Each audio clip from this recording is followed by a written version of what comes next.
how you react to it that matters. Introduction.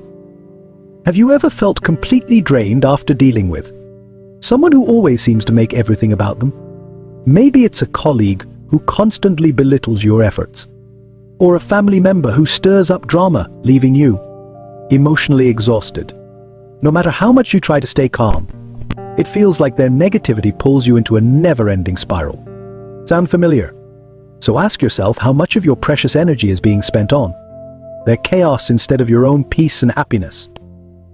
What if I told you there's a way to protect your mental space and thrive, even when you're surrounded by these toxic personalities? 1. Minimize the narcissist's role. Minimizing the role of the narcissist in your life isn't about pretending they'll disappear if ignored. It's about reclaiming your energy and redirecting it toward what truly nourishes you. Think of your mind as a garden. Do you want to water the weeds or the flowers? Every moment spent obsessing over their words or actions is a moment stolen from nurturing your passions, dreams, and happiness. Decide to water the flowers. This shift won't happen overnight, but with each conscious choice to focus on your growth instead of their drama, you'll pave the way toward a healthier, more vibrant self. Setting boundaries isn't just a defense mechanism, it's a profound act of self-respect. It's like creating the rules in a game where you're both the player and the referee. You decide what's allowed in your space and what isn't. When a narcissist tries to breach those boundaries, calmly but firmly remind them, this isn't about confrontation, but about honoring your well-being. Sometimes this means stepping away from draining situations or saying no more often. It's not selfish, it's necessary.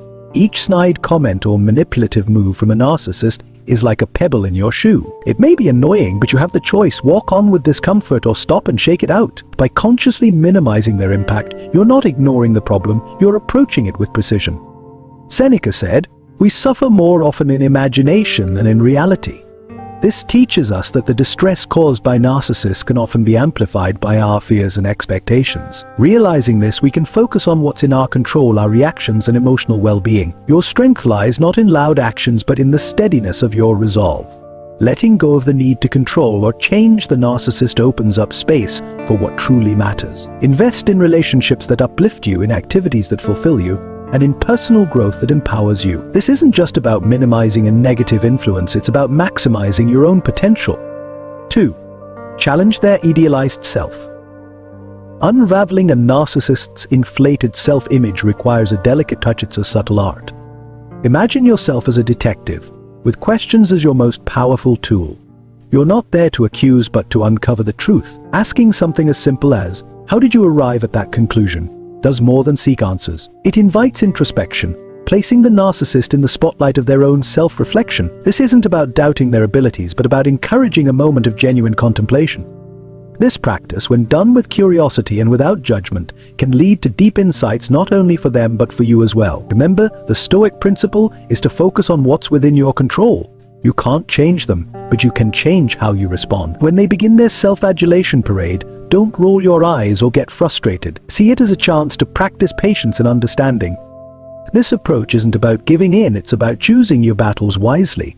Engaging with their stories through thoughtful inquiries puts the ball in their court, without you having to play by their rules. It's about maintaining your peace, fortifying your inner defenses against their ego. Detached curiosity becomes your shield, not to dim their light, but to avoid being blinded by it. By gently questioning their narratives, you're not just deflating their self-image, you're also strengthening your own resilience. 3. Pursue personal growth through therapy. Dealing with a narcissist can feel like being caught in a never-ending loop of emotional chaos. The real shift comes not through confrontation, but by turning your focus inward, where your true power lies. Engaging in therapy may seem like a quiet move, but it's profoundly revolutionary. It's about having the courage to explore the depths of yourself, to shine a light on the hidden corners you've avoided. Therapy becomes your battlefield, where you're not fighting others but standing up for your inner peace.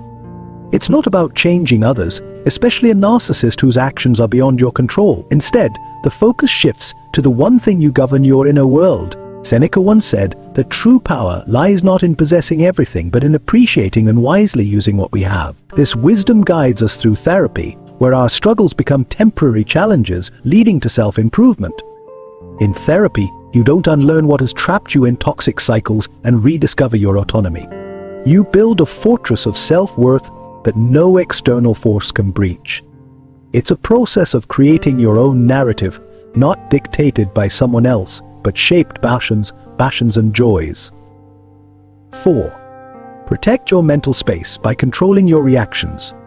Guarding your mental space from a narcissist's chaos is like mastering calmness in a storm. They thrive on triggering reactions. Seeing you lose control gives them power.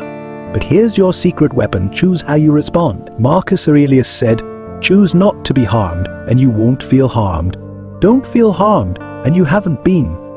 Control your reactions, not by bottling up emotions, but by recognizing and deciding how to respond. You become the eye of the storm, calm and unshaken as chaos swirls around you. Your strength lies not in immediate retaliation, but in the silence of a pause that says, "I see you, but I'm not playing by your rules." Master your responses, practice mindfulness and reflect daily. By doing so, you prove that only you have control over your inner world. This path is not just survival, it's thriving. Now we are about to end the video. Now it is time to change your life. Write down a comment and say that you want to change your life. No matter how difficult it is to change, I will read each of your comment and feature one of the best comment in our channel.